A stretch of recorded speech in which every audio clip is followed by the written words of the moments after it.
Proyektornya mundur lagi bisa. Terlalu kecil tuh. Kalau mundur lagi bisa lebih besar.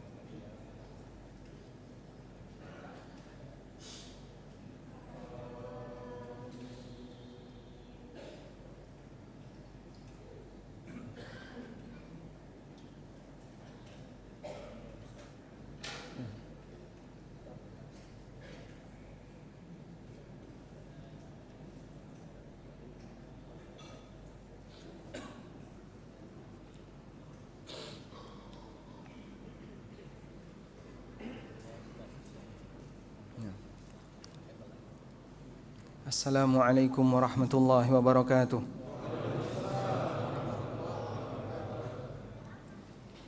Alhamdulillahi rabbil alamin. Wassalatu wassalamu ala ashrafil mursalin Nabiyyina wa maulana Muhammadin wa ala alihi wa sahbihi ajma'in. Wa ashhadu an la ilaha illallah wahdahu la syarika lah. Wa ashhadu anna Muhammadan abduhu wa rasuluh. Salawatu Rabbi wa salamu alaih wa ala alihi wa ashabihi wa man sara ala nahjihi wa stanna bi sunnatihi ila yaumiddin.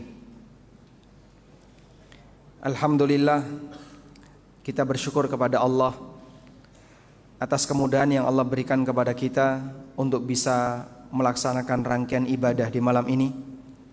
Selesai sholat maghrib kita tidak pulang, menunda makan malam, menunda untuk kumpul bersama dengan keluarga, namun kita duduk di majelis di salah satu rumah Allah sambil menunggu sholat isya. Semoga Allah jadikan ini sebagai amalan ribat. Ribat artinya menggabung satu ketaatan dengan ketaatan berikutnya, sehingga selesai kita melaksanakan ibadah pertama, kita tidak putus, namun kita rangkai dengan ibadah berikutnya. Nabi SAW pernah menyebutkan, beliau bertanya kepada para sahabat, "Kum ala amalin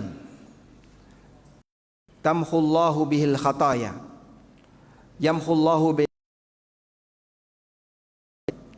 Maukah kutunjukkan kepada kalian amalan yang Allah akan menghapuskan dosa kalian dan mengangkat dosa kalian dan mengangkat derajat kalian? Kemudian para sahabat mengatakan, "Bala ya Rasulullah." Lalu kata Nabi SAW, "Isbaghul wudu'i 'alal makari wa kathratul khuta ilal masajid wa intidharus salati ba'das salah." Menyempurnakan wudu walaupun dalam kondisi kita enggak suka, memperbanyak langkah menuju masjid, dan menantikan sholat setelah selesai sholat. Siapa di antara jamaah yang parkirnya paling jauh? Anda berjalan dari tempat parkir yang jauh ke masjid ini, setiap langkah akan menghasilkan pahala lebih besar. Maka kalau kajian masjidnya enggak ada tempat parkir khusus, sebaiknya parkir jauh. Mungkin di Senen parkirnya. Masya Allah. Kejauhan ya. Alhamdulillah. Tayyib. Wa intidharus salati ba'das salah, dan menunggu salat setelah salat berikutnya. Sehingga ketika kita selesai maghrib dan kita tidak putus dengan melakukan kegiatan yang mubah, tapi kita sambung dengan ibadah berikutnya, ini masuk dalam kategori menyambung ibadah dengan ibadah berikutnya. Lalu kata Nabi SAW, "Fadzalikumur ribat, fadzalikumur ribat, fadzalikumur ribat." Itulah ribat, mengikat satu amal soleh dengan amal soleh berikutnya. Kalau Anda punya kebiasaan seperti ini, tapi mungkin kalau jam kantor barangkali tidak bisa ya, di hari Sabtu atau hari Ahad, sempatkan waktu antara maghrib sampai isya tidak turun dari masjid, mengikat satu amal soleh dengan amal soleh berikutnya. Baik, selanjutnya kita masuk kepada tema kajian kita, membedah buku Bila Ku Mati, catatan tentang peristiwa kematian. Ini sesi yang kedua saya membedah buku ini. Sebelumnya buku ini pernah dibedah di Al-Azhar Sumarekon Bekasi. Sekarang di Al-Azhar Cempaka Putih. Kok kebetulan namanya sama? Bukan dalam rangka disengaja ya. Baik. Mudah-mudahan jamaah sekalian nanti bisa mengambil manfaat. Dan ini buku yang baru saja terbit, baru saja selesai dicetak. Walhamdulillah sudah bisa kita baca bersama. Ketika Anda mendapatkan buku yang baru, maka pertama yang perlu Anda lihat adalah daftar isi. Tentu saja setelah melihat judulnya, penulisnya, kemudian beralih ke daftar isi. Daftar isi akan memandu Bapak Ibu sekalian untuk mendapatkan peta secara umum dari buku ini. Setelah Anda membaca daftar isi, maka silahkan membaca materi apa yang menurut Anda paling menarik. Misalnya, dari sekian daftar isi, Anda penasaran, siapakah malaikat pencabut nyawa? Loh, bukannya Israel. Jangan-jangan keliru. Maka Anda langsung menuju ke halaman yang menurut Anda paling menarik. Sudah? Di bagian halaman itu Anda nanti akan mendapatkan penjelasan. Penjelasan ini seperti sampel, contoh. Kira-kira tingkat ilmiah buku ini sejauh mana? Kalau dari penjelasan itu Anda bisa mendapatkan kesimpulan tingkat ilmiahnya bagus, cara penyampaiannya enak, nyaman untuk dibaca, kemudian tingkat ilmiahnya bisa diikuti, dan seterusnya. Nah, berarti buku ini layak untuk dimiliki. Berikutnya Anda cari materi yang lain yang kira-kira menurut Anda itu menarik. Anda dapat di sini, Godaan Setan Menjelang Kematian di halaman 96. Ini menarik ini untuk dibaca. Sudah? Ketika menarik untuk dibaca, jangan dibaca dulu. Tutup buku itu, taruh di rak. Anda masih punya ketergantungan hati dengan buku itu. Nanti insya Allah akan dibaca lagi. Tapi kalau sudah Anda baca, misalnya dapat 1/4 atau 10% dari buku, kemudian Anda tutup, mungkin selamanya tidak akan dibaca. Tapi ketika masih ada tema yang lain yang menurut Anda itu menarik, lalu buku itu Anda tutup, masih ada ketergantungan untuk membuka buku itu di sesi berikutnya. Dengan cara demikian, insya Allah tahap demi tahap bisa diselesaikan.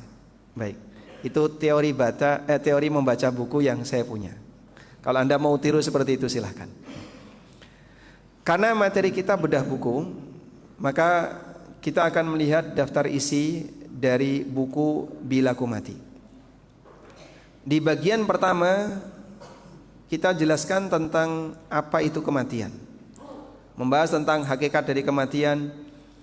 Apakah kematian itu makhluk ataukah bukan makhluk? Kemudian sejatinya kita mengalami mati 2 kali. Lalu tentang macam-macam kematian. Kemudian berkaitan dengan larangan berangan-angan untuk mati. Lalu jangan sampai kita mati kecuali dalam kondisi husnudzon kepada Allah. Tentang masalah firasat kematian. Apakah betul jimat itu bisa menunda kematian? Lalu bagaimana kondisi seorang mukmin yang meninggal dunia? Kajian berikutnya tentang kisah kematian para nabi. Orang-orang soleh yang ketika mereka meninggal dunia punya kondisi istimewa. Mulai dari wafatnya Nabi Muhammad SAW sampai pembahasan apakah Nabi Khidir itu telah mati ataukah masih hidup. Karena sampai sekarang masih banyak orang yang punya keyakinan ada 2 nabi yang diyakini belum mati. Pertama, Khidir, yang kedua Ilyas. Kalau Nabi Isa, beliau belum mati atas nas Al-Quran. Al-Quran yang menegaskan Nabi Isa belum mati. Sedangkan Khidir dan Ilyas tersebar di masyarakat sebagai 2 nabi yang belum mati dan dijadikan referensi orang sufi. Maka kalau ada orang sufi yang bilang saya punya pesan A, punya pesan B, dari mana? Ketemu Nabi Ilyas, ketemu Nabi Khidir. Apakah itu benar? Selanjutnya, kejadian menjelang kematian, tentang ciri husnul khatimah dan su'ul khatimah. Lalu sebab apa saja yang mengantarkan orang bisa mendapatkan husnul khatimah dan su'ul khatimah. kemudian peristiwa godaan setan menjelang kematian, tentang talqin mayit, kemudian fase kematian, ada fase sakaratul maut dan ada fase ihtidar. Ternyata kematian ada beberapa fase. Lalu kematian itu kafarah bagi mukmin. Bagaimana dengan status orang yang mati mendadak? Catatan berikutnya tentang saat kematian tiba.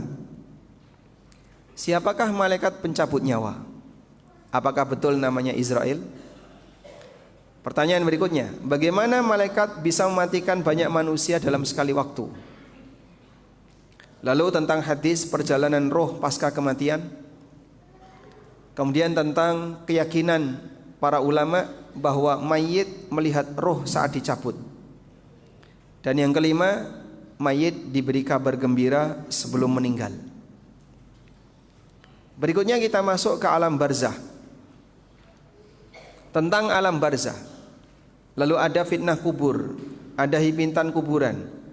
Sampai yang terakhir, penghuni kubur tidak merasakan waktu.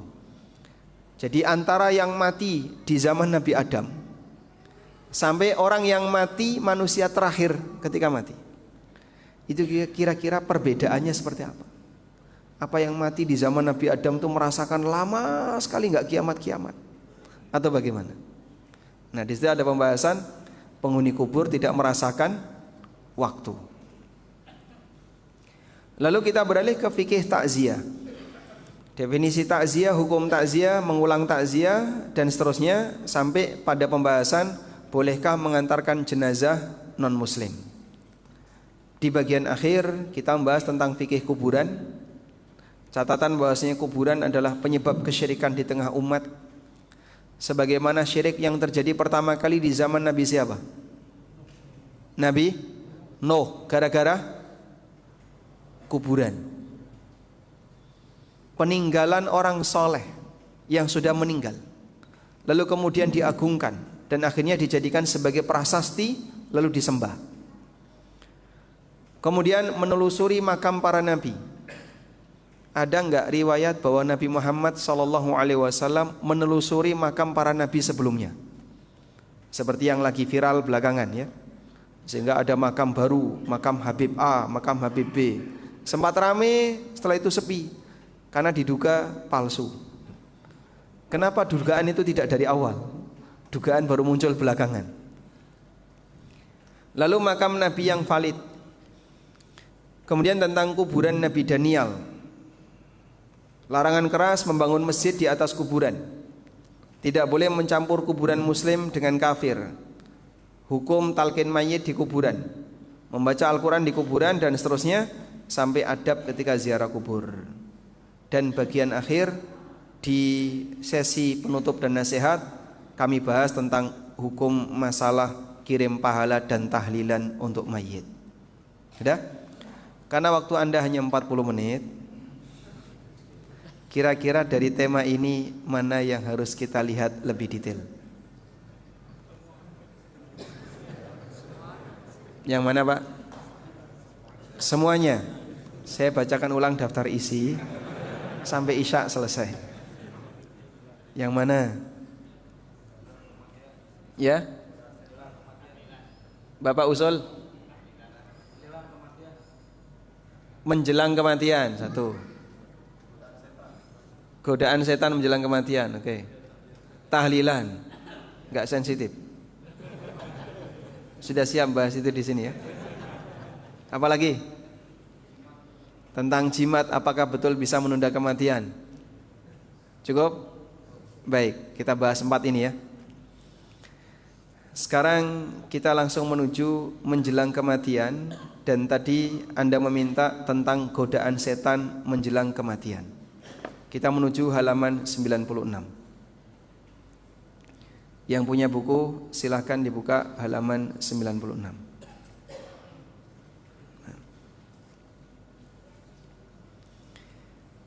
Baik. Kematian ini ujian. Karena itulah salah satu di antara doa yang kita baca menjelang salam. Allahumma inni a'udzubika min adzabi jahannam wa min adzabil qabri wa min fitnatil mahya wal mamat. Kita berlindung kepada Allah dari fitnah kehidupan dan kematian. Apa makna fitnah kematian? Ujian kematian. Fitnah yang dimaksud adalah ujian. Ujian kematian bentuknya gimana, Pak? Di detik-detik terakhir menjelang orang wafat, itu yang menentukan. Karena bisa jadi dia beriman, tapi menjelang wafatnya dia malah melakukan perbuatan kekufuran, dan itu sangat berbahaya. Oleh karena itulah, salah satu di antara doa yang layak untuk sering kita baca, kita mohon kepada Allah agar diberi kekuatan istiqomah sampai mati. Doanya Imam Ahmad bagaimana? Allahumma amitna alal Islam was sunnah. Ya Allah, matikan kami sebagai muslim ahlu sunnah. Anda harus hafal kalimat ini.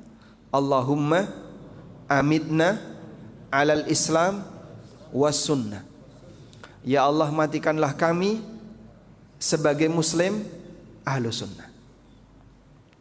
Ada orang yang ketika dia meninggal dunia, dia menyebut kalimat-kalimat kekufuran, waliyadzubillah.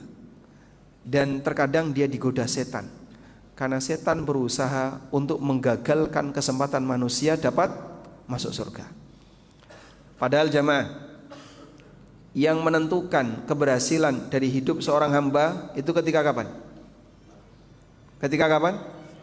Ketika di ujungnya. Sebagaimana sabda Nabi SAW, innamal a'malu bil khawatim. Sesungguhnya amal itu ditentukan oleh ujungnya. Kalau ujungnya baik, semuanya dianggap baik. Kalau ujungnya jelek, semua dianggap jelek. Bicara hijrah bukan berbicara tentang masa silam. Saya punya masa silam, Anda punya masa silam. Tapi kita tidak tenggelam dengan masa silam. Bicara hijrah adalah apa yang harus kita lakukan saat ini dan bagaimana memperjuangkan masa depan yang lebih baik. Para sahabat, mereka punya masa silam yang mungkin lebih kelam dibandingkan kita. Di antara mereka ada yang pernah sujud kepada berhala, ada yang membunuh bayi perempuan, ada yang mau membunuh Rasulullah SAW, ada yang pernah membunuh Hamzah, membunuh para sahabat. Tapi begitu mereka masuk Islam, mereka jadi pahlawan-pahlawan dalam agama. Oleh karena itu, perjuangan kita adalah siapa yang berhasil di titik akhir. Dan Nabi SAW pernah menyebutkan, wa innal abdala la ya'malu bi amali ahlil jannah hatta ma yakunu bainahu wa bainaha illa dhira'. Ada seorang hamba yang dia melakukan amalan penduduk surga sampai jarak antara dia dengan surga tinggal 1 hasta. Yang dimaksud jarak antara dia dengan surga tinggal 1 hasta, kematian dia sudah dekat. Fayasbiku alaihil kitab, tapi dia didahului oleh takdir. Fayamalu bi amali ahlin nar, kemudian dia di ujung akhirnya melakukan amalan penduduk neraka. Fayadkhuluha, dan dia mati dengan amalan penduduk neraka, lalu dia masuk neraka. Waliyadzubillah, musibah yang terbesar. Perjuangan orang jadi gagal ketika di ujungnya justru dia berubah. Karena itu tidak ada yang bisa menjamin bagaimana nasib kita saat wafat. Berharaplah yang besar untuk sesuatu yang belum jelas. Dukung dengan doa. Hanya ada di tangan Allah keselamatan seorang hamba. Jangan pernah merasa pede, aku sudah ahli tauhid. Enggak jaminan sampai akhir hayat kau akan jadi ahli tauhid. Ada seorang yang hafid Quran, bahkan beliau termasuk ulama yang menyampaikan hadis. Tapi karena ketertarikan dia kepada wanita Nasrani, akhirnya dia berubah jadi Nasrani. Ketemulah orang ini dengan seorang muslim setelah waktu sekian lama. Terus ditanya, wahai fulan, bagaimana dengan nasib hafalan Quranmu? Apa kata dia? Semua lupa kecuali 1 ayat. 1 ayat itu adalah firman Allah Subhanahu wa taala, "Rubama yawaddul ladzina kafaru law kanu muslimin." Rubama yawaddul ladzina kafaru law kanu muslimin, ada di surat Al-Hijr ayat 2. Bisa jadi akan datang satu waktu bagi orang kafir andaikan dulu dia jadi orang muslim. Semua surat yang dihafal lupa kecuali satu ayat ini. Yang ayat ini seperti menampar dia. Bisa jadi akan datang satu waktu di mana orang kafir itu berangan-angan, andaikan dulu saya jadi muslim. Loh, kenapa kamu sekarang malah jadi kafir? Seolah ayat itu adalah menampar dia sendiri. Baik, maka tidak ada jaminan orang yang sekarang baik akan bertahan baik sampai akhir hayat. Sehingga perbanyaklah berdoa kepada Allah, Allahumma rzuqna husnal khatimah, Allahumma amitna alal islami wa sunnah. Sekarang kita lihat di sini. Setan berusaha menggoda manusia untuk melakukan penyimpangan di waktu kapanpun, termasuk menjelang kematian. Dari Jabir bin Abdullah, Nabi SAW bersabda, "Inna syaitana yahduru ahadakum inda kulli syai' min sya'nihi." Sesungguhnya setan selalu hadir bersama kalian dalam setiap urusannya. Hatta yahdurahu inda ta'amihi, bahkan dia hadir bersamanya ketika sedang makan. Kata Syekhul Islam, walakin waqtul mauti ahrasu ma yakunu syaitan ala ighwa'i bani Adam. Akan tetapi pada saat kematian, itulah waktu di mana setan paling bersemangat untuk menyesatkan Bani Adam. Li'annahu waqtul hajah, karena ini waktu yang paling menentukan. Waqad qala an-nabiy sallallahu alaihi wasallam, dan Nabi sallallahu alaihi wasallam pernah mengatakan, innamal a'malu bikhawatimiha, amal itu ditentukan oleh ujungnya. Kalau penutupnya baik, maka semuanya jadi baik. Apa yang bisa kita lakukan, Pak, di detik-detik kematian kita sehingga kita bisa mengucapkan kalimat la ilaha illallah? Sementara setan juga memberikan godaan ketika itu. Sekarang kita baca bagaimana peristiwa yang dialami oleh para ulama. Ada beberapa ulama yang ketika menjelang wafatnya didatangi oleh setan dalam rupa yang lain. Dalam kitab At-Tadhkirah karya Al-Qurtubi, bahwa Imam Abul Abbas Ahmad bin Umar Al-Qurtubi bercerita, aku pernah hadir menjelang wafatnya saudara guru kami, Abu Ja'far Ahmad bin Muhammad Al-Qurtubi. Yang cerita Abul Abbas Ahmad bin Umar, peristiwanya dialami oleh Ahmad bin Muhammad Al-Qurtubi.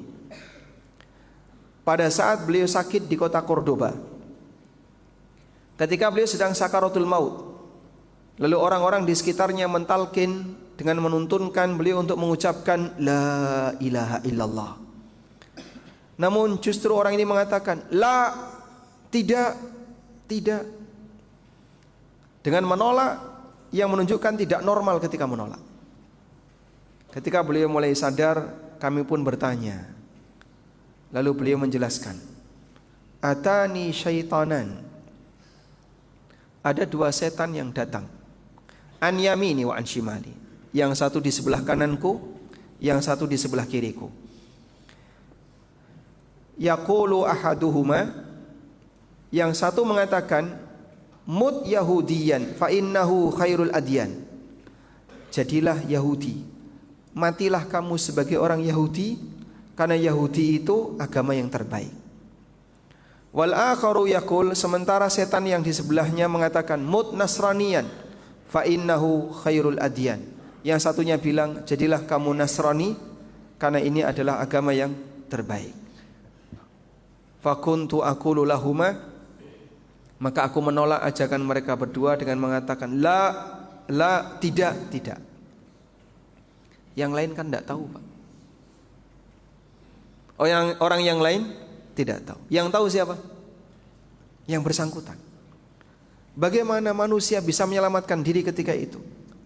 Coba andaikan setan ini datang dalam wujud orang tuanya, Mungkin dia akan percaya, ini orang tua saya datang, bapak saya datang. Bapak sudah meninggal sekian tahun yang lalu, tiba-tiba beliau datang menghampiri saya. Makanya terkadang ada orang yang bilang ya, kok saya ketemu kakek ini menjelang wafat. Dan bisa jadi itu adalah setan yang menjelma menampakkan diri seperti mereka. Lalu dia ngasih godaan, sementara orang di sekitarnya tidak ada yang tahu. Demikianlah bahayanya kalau orang tidak ditalkin dan tidak ditunggui. Maka menjelang wafat tolong didampingi. Sebagaimana Anda perlu mendampingi orang yang ketika dia dalam kondisi serius, karena dia mau meninggalkan dunia untuk berpulang selamanya, maka dampingi dia untuk bisa mengucapkan kalimat yang indah di akhir hayatnya. Kejadian yang lain pernah dialami oleh Imam Ahmad bin Hanbal.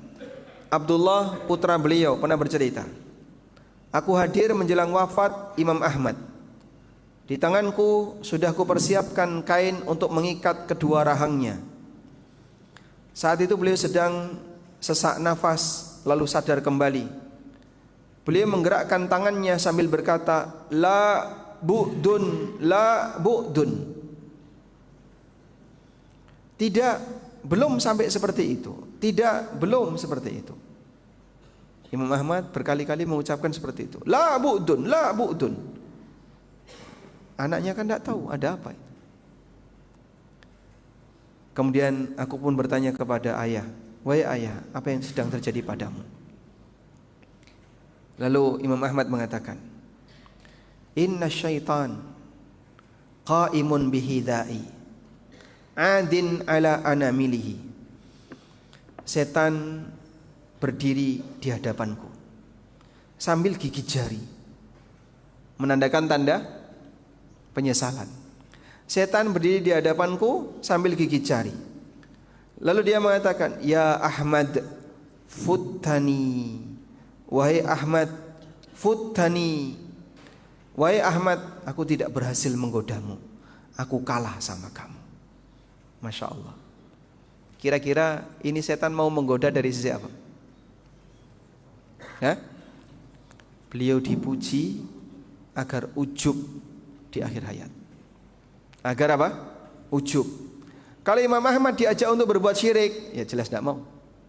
Diajak untuk pindah agama, jelas tidak mau. Tapi dia cari celah, kira-kira apa yang bisa membuat orang ini biar su'ul khotimah, dibuat ujub. Ya Ahmad futtani, wahai Ahmad, aku kalah sama kamu. Lalu aku jawab, la bu'dun, la bu'dun, belum, kau belum kalah dengan aku, masih jauh. Subhanallah. Ini kalau bukan seorang hamba diselamatkan oleh Allah, peluang melesetnya besar. Makanya kita butuh banyak bertawakal kepada Allah dan memohon kepada Allah keselamatan. Imam Ahmad digoda oleh setan menjelang wafat. Setan mengaku kalah di hadapan beliau, menampakkan seperti sosok yang menyesal dan sedih dengan gigit jari, sambil memuji Imam Ahmad agar beliau menjadi ujub dengan kehebatannya. Namun Allah selamatkan beliau sehingga Imam Ahmad berhasil menolak pujian itu dengan mengatakan, la bu'dun, belum, tidak, belum. Artinya tidak benar itu. Saya belum sampai pada tingkatan seperti itu yang kebal dari godaan setan. Dan ini mereka yang dilindungi oleh Allah Subhanahu wa taala, sampai peluang untuk digoda biar bisa ujub gagal. Syekh masyhur Hasan Al-Salman, muridnya Syalbani. Beliau pernah bercerita tentang peristiwa yang dialami oleh Imam Abdul Qadir Al-Jailani. Saya mau tanya, Abdul Qadir Al-Jailani madhabnya apa? Apa madhabnya beliau? Hambali. Beliau bermadhab Hambali, bukan Syafi'i ya. Abdul Qadir Al-Jailani madhabnya Hambali. Dikenal sebagai ahli ibadah dan banyak memberikan nasihat-nasihat yang berharga bagi masyarakat. Suatu ketika, pada saat beliau qiyamul lail, tiba-tiba muncul cahaya dari sudut ruangan beliau. Lalu cahaya ini berbicara, dan menyampaikan, ya Abdul Qadir, mulai hari ini engkau sudah mencapai tingkatan yang tertinggi hakikat, sehingga kau sudah tidak wajib lagi untuk melakukan amalan syariat. Maka kau boleh meninggalkan sholat dan boleh bermaksiat. Apa yang dilakukan oleh Abdul Qadir? Cahaya tadi diludahi, Pak. Beliau meludah ke arah cahaya tadi sambil mengatakan, ikhsa ya mal'un, pergi dari sini wahai makhluk terlaknat. Kemudian cahaya tadi hilang.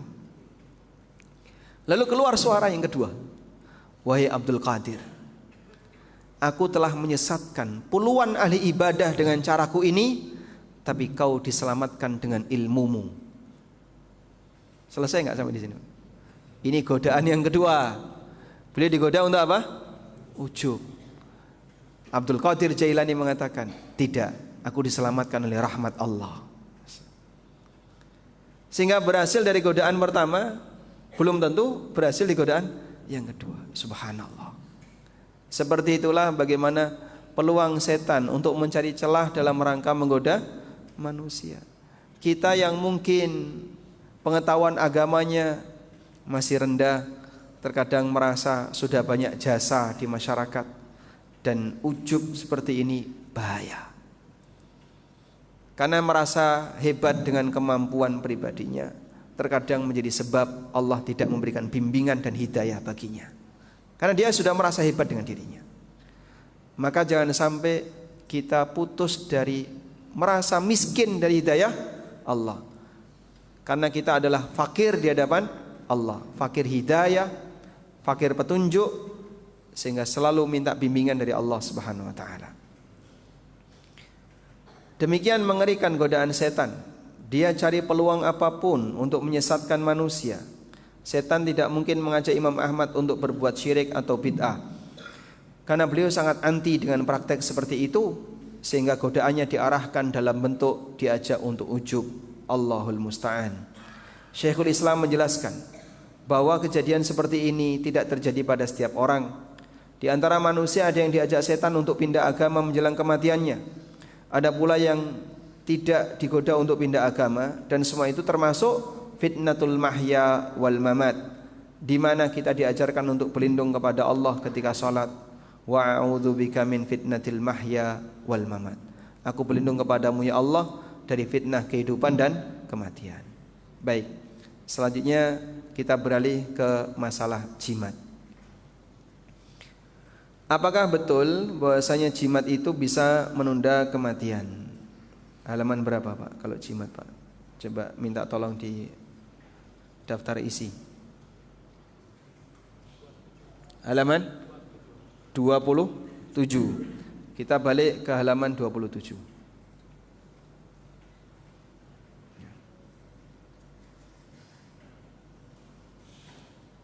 Nah, sebagian orang punya anggapan bahwa jimat bisa menunda kematian, karena dia melihat sebagai sebagian realita ya. Si A ini punya jimat, susah mati, padahal sakitnya sudah lama. Kadang orangnya koma, sadar lagi, koma, sadar lagi, sampai begitu jimatnya dirusak, orangnya mati. Cerita kayak gitu kan sering kita dengar ya. Baik, sekarang kita lihat. Allah menegaskan, siapapun tidak bisa mempercepat ajal. Walikulli ummatin ajal. Setiap umat memiliki batas waktu, yaitu ajal.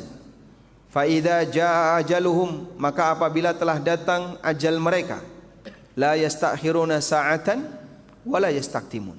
Tidak bisa ditunda walaupun sesaat, dan tidak bisa dipercepat walaupun sesaat.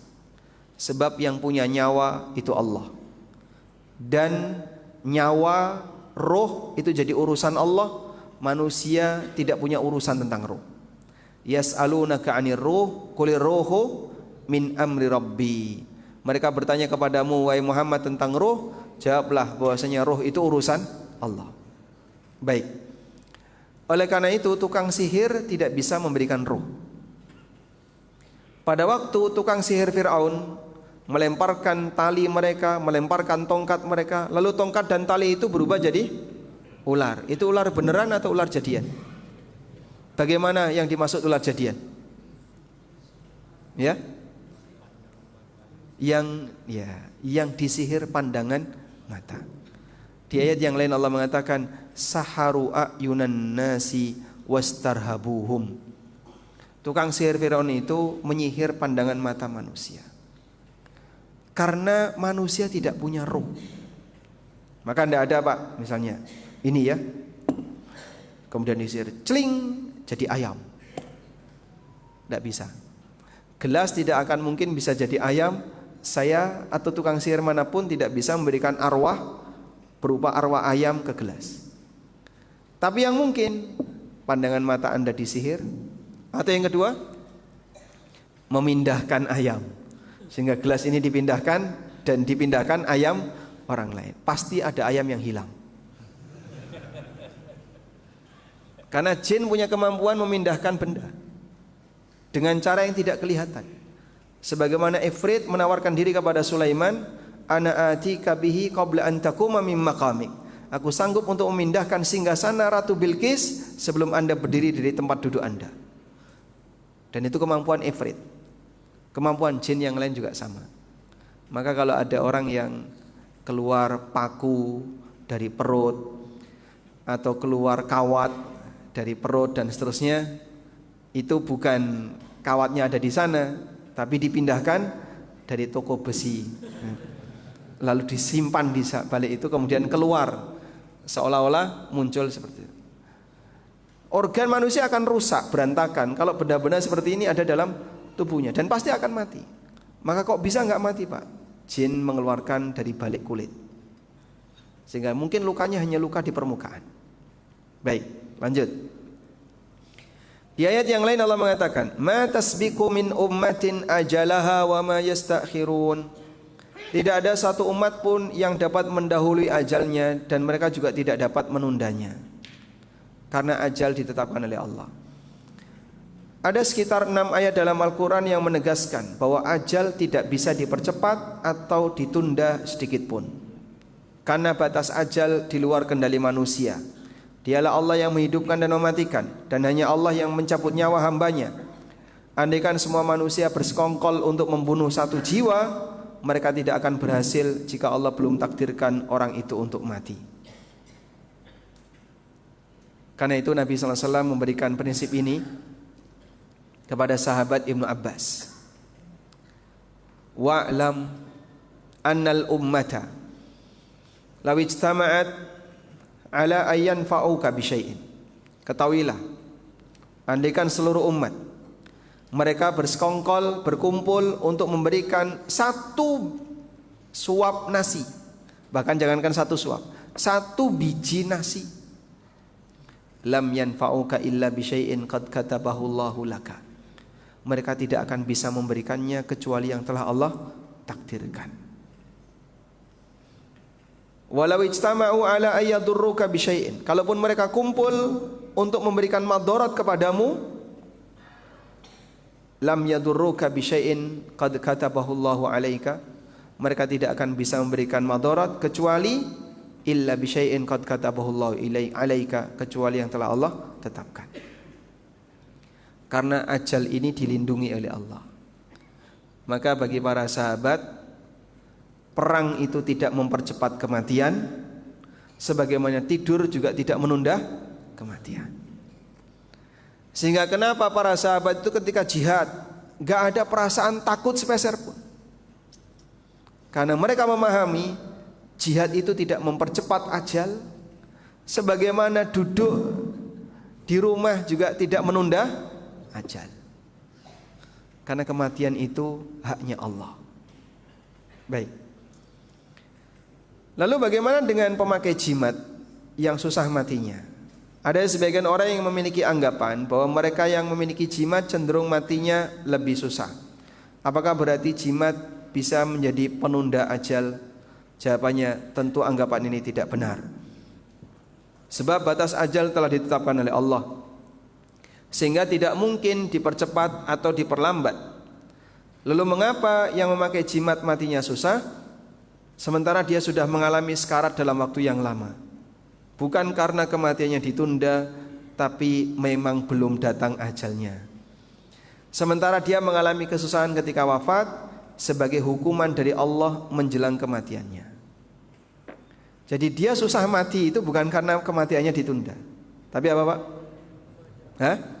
Hukuman yang diberikan oleh Allah menjelang kematiannya, sehingga dia mengalami sakit yang lebih lama, dia mengalami kondisi berat yang lebih panjang. Banyak orang kafir atau orang fasik yang merasakan kesakitan lebih saat mendekati kematian. Allah berikan hukuman kepada mereka menjelang kematiannya. Tapi Pak, begitu jimatnya dirusak, dia mati Pak. Ya memang sudah ajalnya. Tapi setidaknya dia sudah mendapatkan hukuman sebelum wafatnya.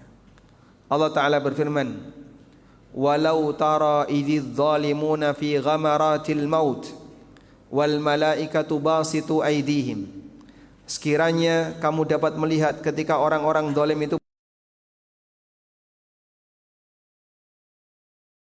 sambil berkata, keluarkanlah nyawamu. Dipukuli oleh malaikat, dibentangkan tangannya, maksudnya dipukuli oleh malaikat. Akhriju anfusakum arwah al yauma tujzauna adzabal huni bima kuntum taquluna 'ala Allahi ghairal haqq wa kuntum an ayat. Pada hari ini kamu akan dibalas dengan azab yang sangat menghinakan terhadap Allah sesuatu yang tidak benar, dan karena kamu menyombongkan diri terhadap ayat-ayat Allah. Al-Hafidz Ibnu Katsir menjelaskan bahwa peristiwa ini terjadi ketika sakaratul maut orang kafir. Mereka dipukuli oleh malaikat dan dihukum hingga akhirnya ruhnya keluar.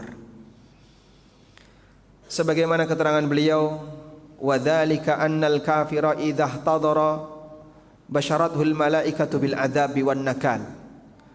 Hal ini karena orang kafir ketika berada dalam sakaratul maut, maka para malaikat memberi kabar kepadanya tentang azab dan siksa yang pedih, berupa belenggu, rantai, neraka yang menyala, air yang mendidih, serta murka Allah.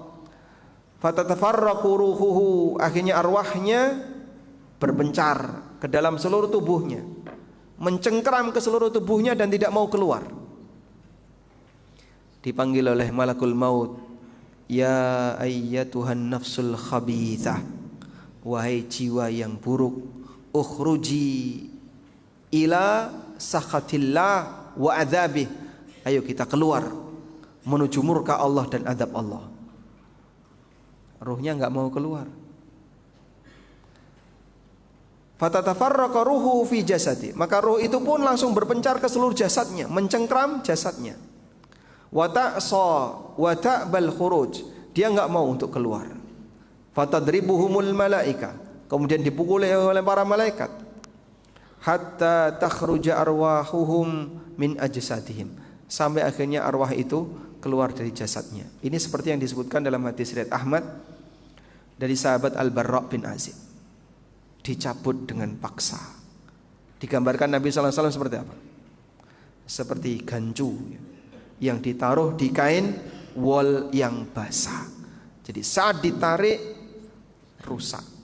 Sehingga mungkin pada saat arwahnya orang kafir itu dipaksa untuk keluar, ada banyak urat-urat yang putus, saraf-saraf yang putus. Sakitnya lebih parah dibandingkan yang dialami oleh orang mukmin. Kalau orang mukmin ruhnya keluar seperti apa jemaah? Seperti apa? Ya? Seperti air yang keluar dari mulut ceret. Sehingga bapak bawa air di dalam ceret, dituang. Ada yang nyangkut enggak? Kok enggak keluar? Airnya nyangkut. Ada? Ada. Nabi SAW mengatakan, malakul maut memanggil arwah orang mukmin ini dengan mengatakan, ya ayyatuhan nafsul mutmainnah, ya ayyuhan nafsut tayyibah, wahai jiwa yang baik, ukhruji ila maghfiratin minallahi wa ridwan, mari keluar menuju ampunan Allah dan ridha Allah. Fatakhruju ruhuhu kama tasilul qatratu min fayis saqa, maka keluarlah arwah itu sebagaimana air yang keluar dari mulut ceret, keluar dengan sangat lancar, karena dia dipanggil untuk mendapatkan balasan yang indah. Perpisahan terakhir antara arwah dengan jasad. Wallahu alam. Kematian seorang mukmin. Semua pemeluk agama mengklaim kematian sebagai tempat istirahat, sehingga dia sebut rest in peace. Namun sejatinya hanya mukmin yang mengalami itu. Kematian mukmin sejatinya itulah kematian tempat istirahat. Selain yang beriman, justru kematian adalah awal azab yang paling berat. Kematian seorang mukmin adalah kesempatan bagi mereka untuk beristirahat yang sesungguhnya. Karena pasca kematian mereka akan mendapatkan balasan yang sempurna di sisi Allah. Kata Aisyah, Nabi SAW bersabda, "Walakinnal mu'mina idza hadarahul maut busyira biridwanillahi wa karamati." Apabila seorang mukmin didatangi oleh kematian, maka dia diberi kabar gembira dengan keridhaan dan kemuliaan Allah. Falaisa syai'un ahabba ilaihi mimma amahu, maka tidak ada sesuatu pun yang lebih dia cintai daripada apa yang ada di depannya, yaitu perjumpaan dengan Tuhannya. Ia pun mencintai perjumpaan dengan Allah, dan Allah pun mencintai perjumpaan dengannya. Hadis riwayat Bukhari Muslim. Sehingga dia semangat untuk mengeluarkan arwahnya. Wallahu a'lam. Kita sholat dulu. Baik, insyaallah kita sambung setelah melaksanakan sholat isya. Wassallallahu ala nabiyyina Muhammadin wa ala alihi wa sahbihi wasallam.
الحمد لله حق حمده وأشهد أن لا إله إلا الله وحده لا شريك له تعظيما لمجده وأشهد أن محمدا عبده ورسوله صلوات ربي وسلام عليه وعلى آله وأصحابه ومن سار على نهجه واستنى بسنته إلى يوم الدين.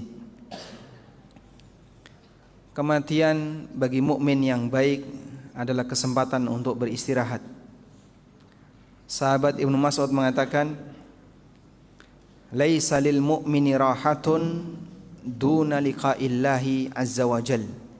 Seorang mukmin tidak akan benar-benar merasakan istirahat sebelum berjumpa dengan Allah azza wa jal.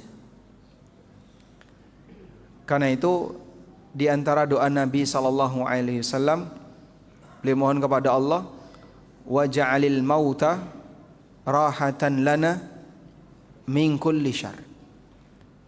Beliau memohon kepada Allah, waj'alil mauta rahatan lana. Belum nyambung.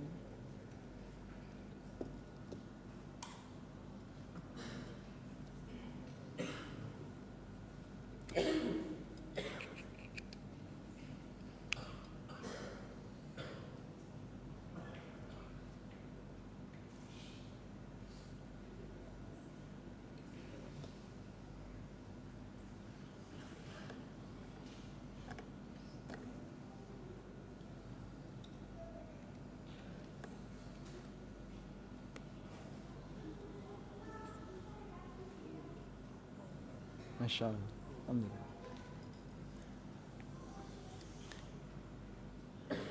Di antara doa Nabi sallallahu alaihi wasallam, waj'alil mauta ij'al al mauta rahatan lana min kulli syarrin. Jadikanlah kematian sebagai kesempatan istirahat bagi kami min kulli syarrin, dari semua keburukan.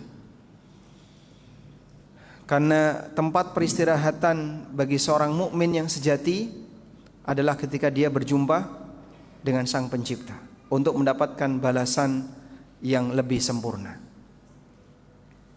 Selanjutnya, kabar gembira bagi mukmin menjelang kematiannya telah disebutkan oleh Allah dalam firman-Nya, innal ladzina qalu rabbunallah tsumma istaqamu tatanazzalu alaihimul malaikatu alla takhafu wa la tahzanu wa abshiru bil jannati allati kuntum tu'adun. Sesungguhnya orang yang mengikrarkan Rabb kami adalah Allah, kemudian dia istiqamah sampai mati, maka akan turun kepada mereka para malaikat. Lalu malaikat itu menyampaikan, alla takhafu wa la tahzanu, jangan takut dan jangan sedih. Wa abshiru bil jannah, kabar gembira dengan adanya surga, allati kuntum tu'adun, yang kalian dijanjikan untuk mendapatkannya. Ibnu Katsir membawakan riwayat tentang tafsir ayat ini. Qala Mujahid was-Sudi wa Zaid bin Aslam. Mujahid, As-Sudi, Zaid bin Aslam dan putranya mengatakan, yakni indal mauti qailina alla takhafu. Maksudnya adalah menjelang kematian para malaikat itu menyampaikan kabar gembira bagi mukmin yang baik, Bapak enggak usah takut.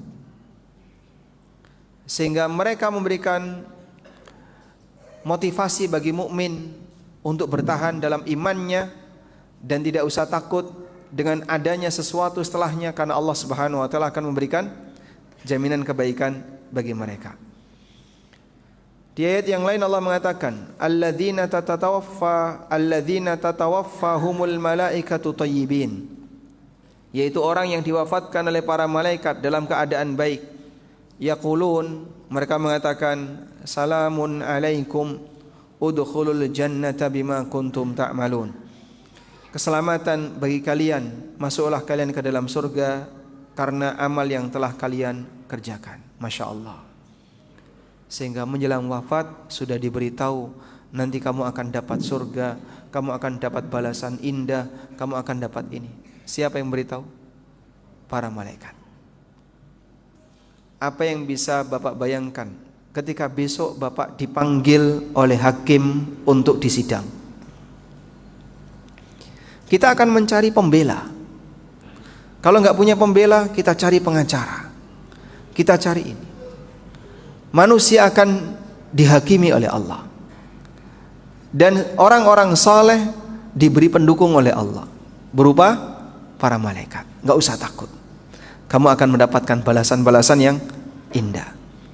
Maka seperti itulah seorang hamba sebelum menghadap pengadilan Allah di yaumil qiyamah, menjelang wafatnya sudah diberi penguatan oleh para malaikat Allah Subhanahu wa taala. Baik.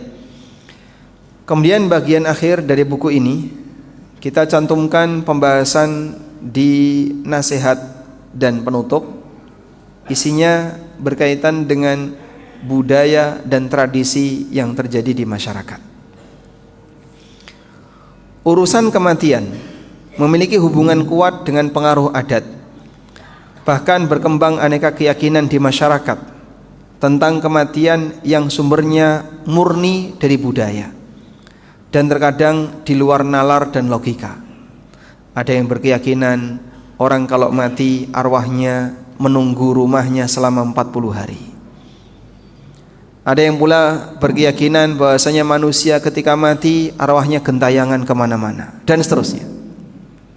Itu pengaruh apa Pak, keyakinan kayak gitu? Pengaruh budaya. Karena dia tidak melihat arwah itu. Masyarakat kan tidak melihat arwah. Tapi dari mana dia muncul keyakinan itu? Dari adat. Maka jamaah, Anda perhatikan ini. Berbudaya boleh atau tidak Pak?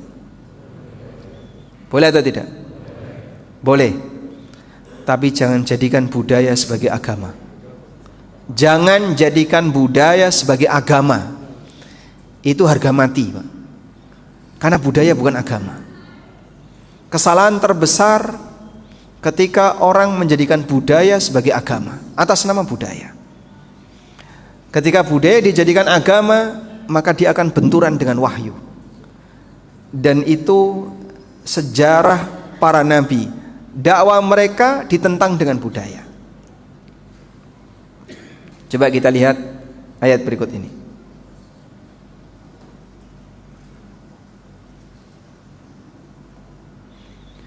Di surat Az-Zukhruf ayat 23, Allah Subhanahu wa taala berfirman, "Wa kadzalika ma arsalna min qablika fi qaryatin min nadhirin." Demikianlah tidak ada satupun nabi yang aku utus sebelum kamu fi qaryatin untuk berdakwah mendatangi satu kaum, illa qala mutrafuha, kecuali orang-orang yang punya orang-orang yang punya status sosial, orang-orang yang punya jabatan di masyarakat. Mereka mengatakan, inna wajadna aba'ana ala ummatin wa inna ala atharihim muqtadun. Kami menjumpai leluhur kami, mereka punya ajaran tertentu dan kami mengikuti peninggalan mereka. Dan kami mengikuti peninggalan mereka. Baik. Apa yang dimaksud dengan ajaran leluhur tadi, Pak? Budaya. Sehingga keyakinan leluhur, keyakinan dan ajaran leluhur dijadikan sebagai agama. Padahal leluhurnya bukan nabi. Dan Allah tegaskan di sini, setiap kali ada nabi yang diutus oleh Allah, pasti orang itu melawan ajaran nabi ini dengan ajaran leluhur. Maka sepanjang perjalanan sejarah agama, yang namanya wahyu ditolak pakai budaya. Karena budaya ini dijadikan sebagai agama. Sehingga berbudaya silahkan, selama satu, tidak jadikan budaya itu sebagai agama. Yang kedua, jangan mempertahankan budaya yang bertentangan dengan agama. Kalau hanya sebatas untuk kebiasaan dan tidak ada kaitannya dengan masalah keyakinan, silahkan. Tapi kalau budaya sampai mengajarkan keyakinan, ini berarti budaya menjadi agama. Dan masing-masing punya budaya yang berbeda sehingga keyakinannya berbeda. Orang Jogja dan sekitarnya punya keyakinan bulan Suro adalah bulan Ciloko. Bulan Suro itu bulan apa? Muharram. Sehingga bulan Muharram dianggap sebagai bulan pembawa sial. Padahal Nabi Muhammad SAW menyebut bulan Muharram sebagai Syahrullah al-Muharram, bulan Allah yang suci. Tapi disebut sebagai bulan pembawa sial. Dari mana keyakinan itu muncul? Budaya. Nanti di tempat yang lain beda lagi. Mungkin orang Sunda tidak punya keyakinan seperti itu. Maka karena budayanya beda, jadi akidahnya beda. Ada 1000 budaya, ada 1000 agama. Terus yang benar yang mana? Maka kebenaran itu pusatnya adalah wahyu yang datang dari Allah, sehingga budaya tidak boleh dijadikan sebagai alasan untuk menolak ajaran agama. Selanjutnya, demikian pula budaya tidak boleh mengalahkan aturan agama. Larangan agama tidak boleh diabaikan dan dilanggar dengan alasan ini sudah menjadi budaya. Peringatan kematian, menurut Anda, orang meninggal lalu diperingati 3 hari, 7 hari, 40 hari, 100 hari, setahun, 1000 hari.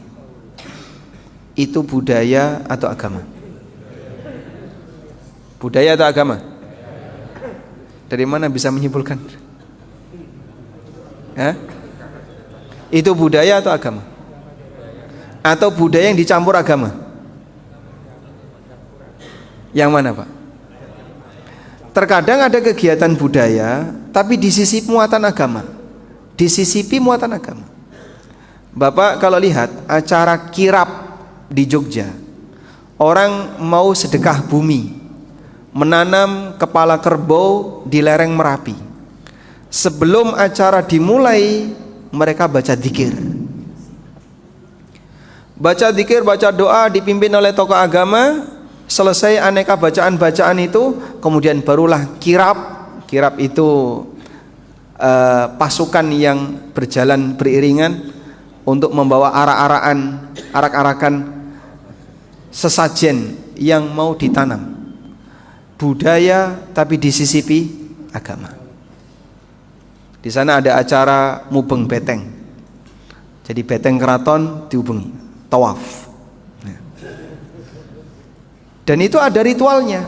Sebelum ritual itu dilakukan, ada bacaan-bacaan, dzikir dan seterusnya. Baru setelah itu ritual dilakukan. Ini budaya tapi disisipi dengan agama. Paham? Baik. Sekarang menurut Anda, aneka peringatan itu budaya atau agama? Atau budaya yang disisipi agama? Ya? Budaya yang disisipi dengan agama. Sekarang kita lihat. Peringatan kematian termasuk yang dilarang oleh agama. Kok bisa, Pak? Lihat hadis ini. Jarir bin Abdullah radhiyallahu anhu pernah mengatakan, "Kunna na'uddul ijtima' ila ahlil mayyit wa san'ata ta'am ba'da dafnihi minan niyaha." Kami para sahabat dulu menganggap berkumpul di rumah keluarga yang meninggal dan membuat makanan setelah pemakaman termasuk bagian dari perbuatan niyaha, yaitu meratapi mayat. Hadis riwayat Ahmad, Ibnu Majah dan yang lainnya. Sehingga agama ini tidak membolehkan praktek itu. Lalu bagaimana bisa disebut bagian dari agama? Sementara agama sendiri tidak membolehkan. Nabi SAW tidak pernah diperingati oleh para sahabat. Demikian pula kematian Abu Bakar, kematian Umar. Ada banyak kematian sahabat sebelum Rasulullah SAW wafat. Tidak ada ceritanya Nabi SAW menyelenggarakan peringatan kematian untuk Khadijah atau Hamzah atau putri beliau Zainab atau Ummu Kulthum atau yang lainnya. Berarti itu bukan bagian dari ajaran beliau. Maka dari mana ini bisa disebut sebagai bagian dari ajaran Islam? Kalau orang beralasan, Pak, kita kan ngirim pahala. Ngirim pahala nggak harus pakai acara.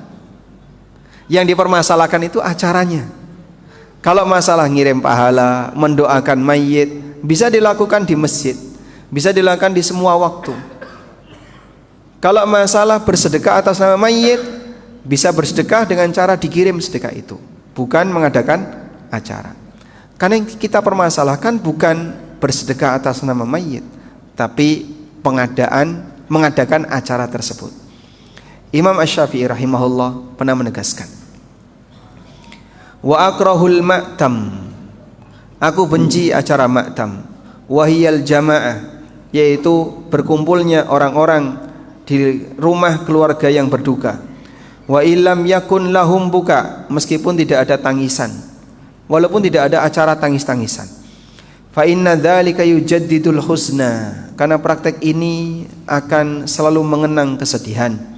Wa yukalliful mu'nah, dan menimbulkan beban biaya. Bahkan tidak jarang sampai harus utang. Ada hak harta anak yatim karena anaknya masih kecil, tapi dimanfaatkan untuk kegiatan peringatan kematian. Ma'ama madha fihi minal athar, di samping telah ada larangan dari riwayat Jarir bin Abdullah. Demikian keterangan dalam kitab Yang ini adalah karya beliau mewakili qaul jadid Imam Syafi'i, pendapat barunya Imam Syafi'i. Sebagian ulama Syafi'iyah menegaskan bahwa mengingkari acara peringatan kematian termasuk amal berpahala. Abu Bakar Ad-Dimyati menyebutkan, wa yukrahu li ahlil mayyit al-julusa lit-ta'ziyah, dimakruhkan bagi keluarga orang yang meninggal untuk duduk menetap di satu tempat guna menerima takziah. Wa san'atu amin yajma'unan nasa alaihi, kemudian membuat makanan yang mengundang orang untuk berkumpul di atasnya. Lima rawa Ahmadu an Jarir bin Abdullah, hal ini berdasarkan riwayat dari Ahmad dari sahabat Jarir bin Abdullah al-Bajali yang tadi sudah kita baca. Beliau juga mengatakan, ma yaf'aluhun nas, apa yang telah dilakukan oleh masyarakat di zaman Abu Bakar Ad-Dimyati, praktek ini sudah banyak. Minal ijtima', berupa berkumpul inda ahlil mayyit, di rumah duka. Wa san'a ta'am, dan membuat makanan. Minal bid'il munkarah, termasuk bid'ah yang tercela. Allati yuthabu ala man'iha waliyul amri, dan penguasa akan mendapatkan pahala jika mencegahnya. Sehingga yang melarang, kata beliau, dapat pahala. Berarti kebalikannya, yang menjadikan ini sebagai budaya, ya, menurut beliau ini adalah bertentangan dengan apa yang diajarkan dalam mazhab Syafi'iyah. Selanjutnya beliau menukil dalam kitab Al-Bazzaz, wa fil Bazzaz, wa yukrahu ittikhadut ta'am fil yaumil awwal wa tsalits wa ba'dal usbu'. Dalam kitab Al-Bazzaz disebutkan dibenci membuatkan makanan pada hari pertama, hari ketiga, atau sepekan. Wa naqlut ta'am ilal qabri fil mawasim, serta dimakruhkan membawa makanan ke kubur pada waktu-waktu tertentu, yaitu musim-musim ziarah. Demikian dalam kitab I'anatut Talibin, dan ini kitab termasuk referensi dalam mazhab Syafi'iyah.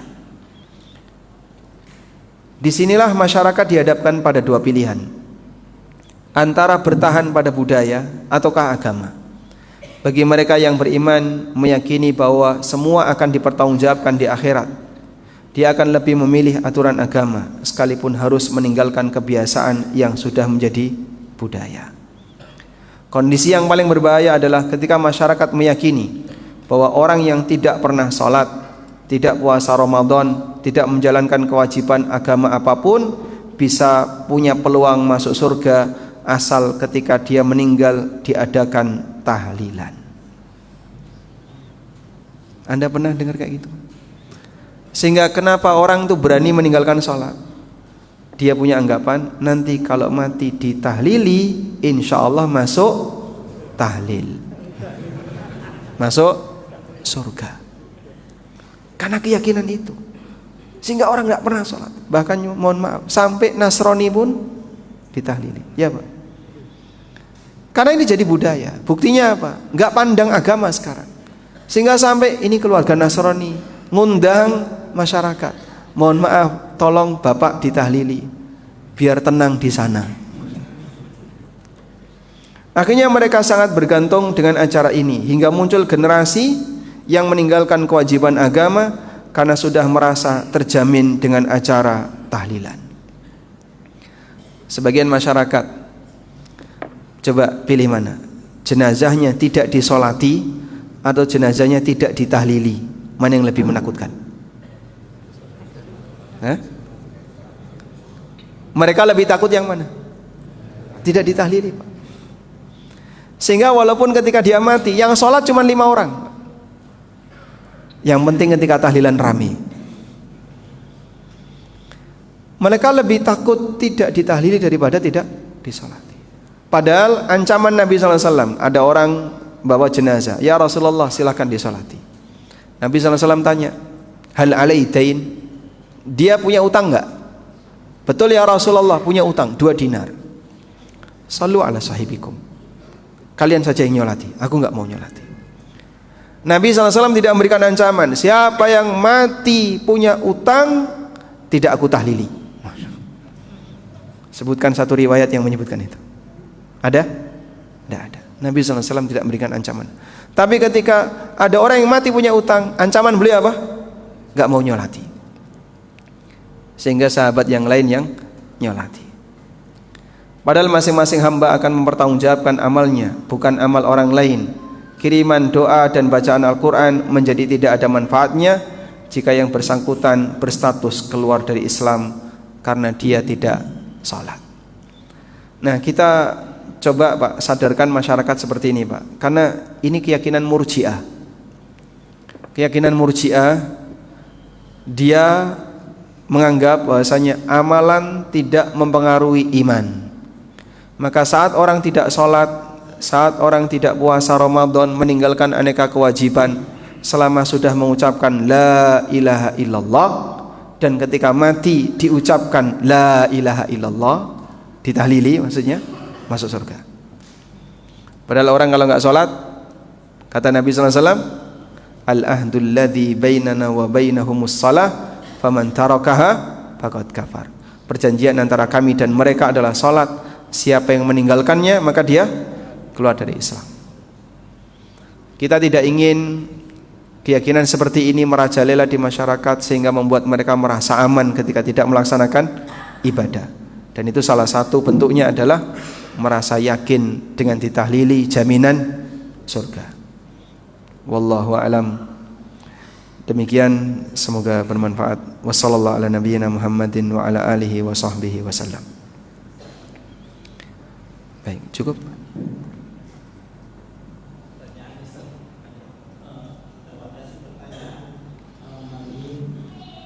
Dua pertanyaan, satu pertanyaan ibu, satu pertanyaan apa? Gimana ibu-ibu bisa bertanya? Ada mikrofon? Nah, baik. Gak ada kayaknya bapak-bapak.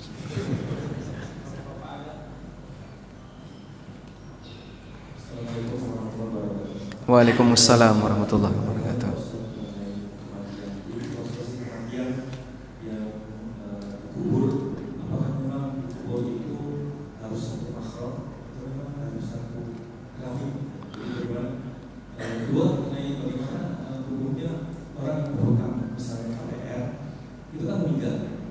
Hutangnya itu kan sebenarnya dibayarkan oleh asuransi.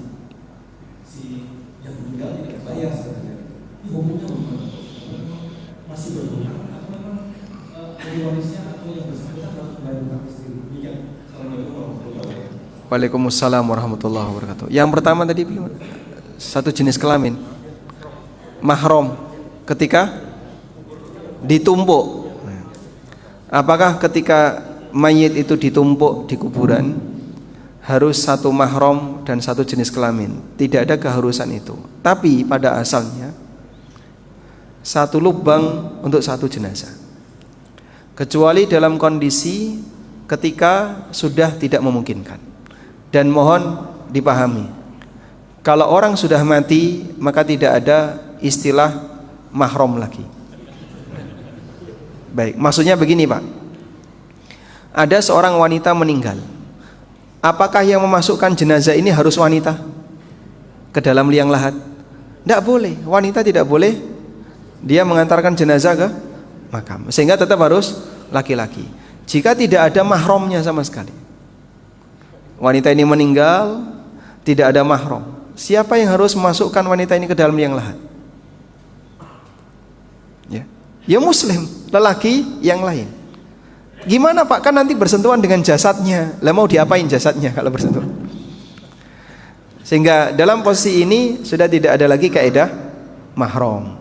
Maka silahkan dimasukkan walaupun bukan keluarga, meskipun ada yang lebih berhak. Sehingga kaitannya dengan masalah yang lebih berat. Kecuali untuk memandikan. Kalau memandikan, wanita harus dimandikan oleh wanita. Boleh enggak anak laki-laki memandikan jenazah ibunya? Boleh atau tidak? Hah? Kenapa enggak boleh?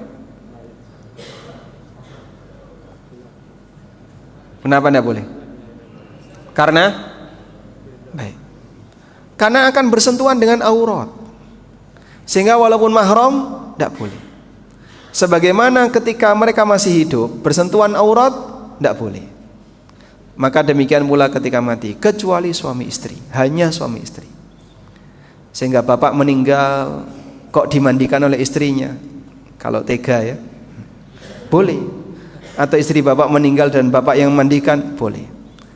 Tapi kalau mahram, misalnya anak dengan ibu atau saudara perempuan atau mahram yang lainnya, tidak boleh. Sehingga dalam memandikan harus sesama jenis kelamin. Wallahu a'lam. Yang kedua, orang punya utang di bank. Misalnya Pak, coba kita tuliskan di sini. Ini kajian muamalah ini. A, bank, lalu asuransi.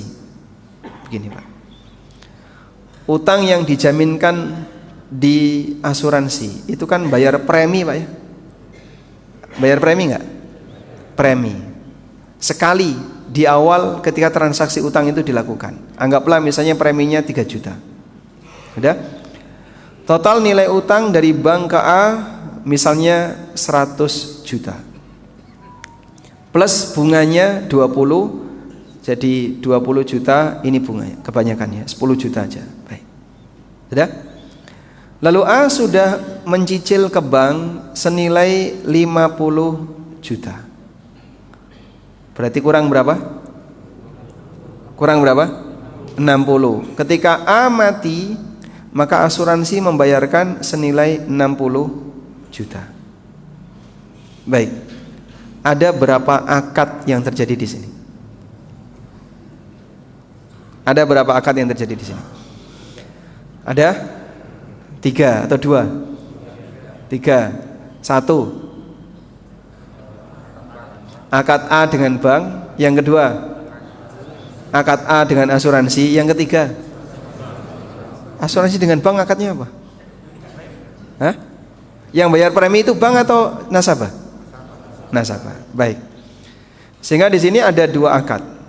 Akad A dengan bank. A melakukan akad dengan bank. Akadnya adalah utang piutang. Oke? Kemudian akad A dengan asuransi. Akad apa yang terjadi antara A dengan asuransi? Akad jaminan utang. Baik. Akad jaminan ini, akad jaminan utang ini, A bayar 2 atau 3 juta tadi. A bayar 3 juta. Lalu dia dapat apa dengan bayar 3 juta itu? Jaminan resiko utang karena kematian. Sudah? Ini jelas atau tidak Pak? Jaminan resiko utang itu jelas atau tidak? Ini tidak jelas. Tidak jelas ya? Nilai 3 juta jelas, yang ini tidak jelas, maka transaksi ini namanya gharar. Akadnya haram karena akadnya gharar. Insya Allah ini paham ya? Baik. Sehingga dia bayar 3 juta untuk membeli sesuatu yang nggak pasti. Bisa terjadi, bisa tidak. Sebab jaminan resiko terhadap utang itu nggak pasti. Bisa terjadi, bisa tidak. Maka 3 juta yang dia bayarkan untuk transaksi yang statusnya gharar. Baik. Nah, transaksi gharar ini menghasilkan. Transaksi gharar ini menghasilkan. Dia mati Sehingga asuransi mengcover 60 juta. Berarti kan ada selisih 57 juta. Ini uang siapa? Uang siapa? Selisih 57 juta itu uang siapa? Uang siapa kira-kira? Uang nasabah atau uang asuransi? Uang asuransi yang diserahkan untuk nutupi kewajiban nasabah ya. Baik, atas dasar apa nasabah bisa memiliki uang itu? Akad goror. Atas dasar akad goror. Sehingga dia mendapatkan uang itu atas dasar akad yang batil, yaitu akad goror. Berarti status uang ini haram ya, itu sama dengan menang judi ya. Atas dasar apa orang berhak untuk mendapatkan uang hasil menang judi? Akad yang batil. Maka hasil judi halal atau haram? Haram. Sehingga tidak boleh dia miliki. Paham insyaallah di sini? Baik. Lah terus gimana Pak? Kan itu dibayarkan ke bank. Berarti sebenarnya ketika ini sudah dipakai untuk nutupi bank, A masih punya kewajiban. Uang haram yang diserahkan asuransi itu harus dia keluarkan. 60 juta ini kan uang haram Pak. Menang dengan asuransi ya. Begitu dia mati menang kan? Ya enggak? Dia bayar 3 juta, dapat 60 juta. Menang atau kalah? Menang. Mati tapi ya. Baik. Berarti selisih 57 juta itu uang yang terlarang. Maka pihak keluarga berkewajiban untuk mengeluarkan itu. Pihak keluarga berkewajiban untuk mengeluarkan itu. Disalurkan kemana Pak? Ya kembalikan ke asuransi. Pak kebanyakan jangan 63 juta saja. Karena kan dulu Bapak bayarnya 3 juta. Tidak bisa Mas, sistem kami adanya kayak gini. Anda mengembalikan 57 ke asuransi kan tidak diterima ya. Nah ketika dia nggak terima, maka ini disalurkan untuk kegiatan sosial masyarakat. Bisa dipakai untuk perbaikan jalan atau yang sejenisnya. Wallahu alam. Jelas insyaallah? Alhamdulillah. Baik, cukup? Yang di bawah.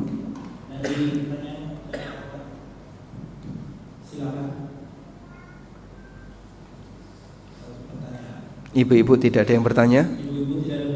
Alhamdulillah. Baik. Kalau tidak ada, mungkin ada satu lagi Bapak-bapak, silakan.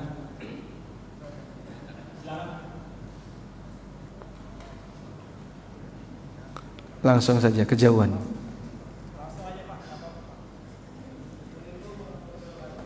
Waalaikumsalam warahmatullahi wabarakatuh.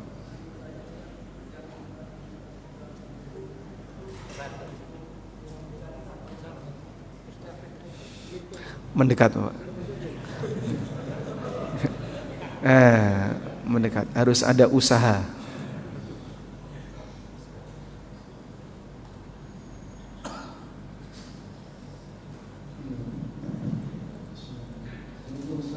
Waalaikumsalam warahmatullahi wabarakatuh.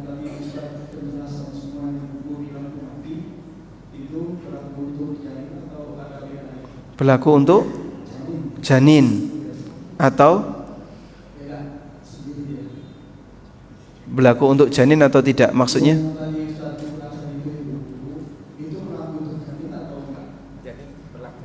Apakah berlaku untuk janin? Janin yang mati? Baik. Ia berlaku untuk semua yang mengalami kematian, Pak. Oke. Yang kedua pertanyaan saya, yang saya tahu kalau yang masalah kalau diinfeksi, jika janin itu meninggal, itu katanya akan menolong ibunya. Iya. Tapi jika ibunya itu non muslim, itu berlaku atau tidak? Jika ibunya non muslim, berlaku atau tidak? Masya Allah. Baik. Terima kasih, Pak. Baik. Ada seorang nabi yang berusaha untuk menolong bapaknya yang mati kafir. Berhasil atau tidak? Siapa beliau? Ibrahim. Sampai diceritakan oleh Nabi Muhammad SAW. Coba lihat ini. yalqa Ibrahimu azara yaumal qiyamah wa ala wajhi azar qatarah ghabara. Perhatikan hadis ini. Hadisnya sahih, riwayat Bukhari. Saya pernah menyampaikan hadis ini, kemudian ada rekaman YouTube-nya, terus orang komentar, baru tahu hadis seperti itu. Ada dalam Sahih Bukhari ya. Memang semua hadis dia tahu kan. Yalqa Ibrahimu abahu Azar. Ibrahim akan bertemu dengan bapaknya yaitu Azar yaumal qiyamah, besok di hari kiamat. Wa ala wajhi Azar qatarah ghabara. Di wajah Azar penuh dengan debu dan kusut. Fayaqulu lahu Ibrahim, maka Ibrahim mengatakan kepada Azar, alam aqul lak la ta'sini. Bukankah aku sudah pernah berkata kepada bapak, jangan berdurhaka kepadaku, jangan menyimpang dari ajaranku. Fayaqulu abuhu, maka bapaknya mengatakan, al fal yauma la asik. Hari ini aku tidak akan mendurhakaimu. Fayaqulu Ibrahim, maka Ibrahim mengatakan, ya Rabbi, wahai Rabbku, innaka wa'adtani, sesungguhnya engkau telah menjanjikan aku, alla tukhzini yauma yub'atsun, engkau tidak akan membuatku susah di hari kebangkitan. Wa ayyu khizyin akhza min abil abad, dan kesusahan apalagi yang lebih berat dibandingkan ketika ayahku dijauhkan. Sehingga Ibrahim berusaha untuk membela bapaknya. Fayaqulullahu ta'ala, lalu Allah ta'ala mengatakan, inni haramtul jannata 'alal kafirin, aku haramkan surga bagi orang kafir. Seorang nabi membela, janin membela, tapi karena ibunya kafir enggak berlaku. Aturan baku yang tidak bisa ditawar, orang kafir tidak boleh masuk surga. Walaupun upaya dari seorang anak yang luar biasa, kita tahu Ibrahim alaihissalam. Maka ketika orang itu dalam posisi mati non muslim, tidak pernah diizinkan oleh Allah untuk masuk surga. Innahu may yusyrik billah faqad harramallahu alaihil jannah wa ma'wahun nar. Siapa yang berbuat syirik kepada Allah, Allah haramkan dia untuk masuk surga dan tempatnya di neraka. Wallahu a'lam wa sallallahu ala nabiyyina Muhammadin wa ala alihi wa sahbihi wa sallam. Wa akhiru da'wana alhamdulillahi rabbil alamin. Wassalamu alaikum warahmatullahi wabarakatuh.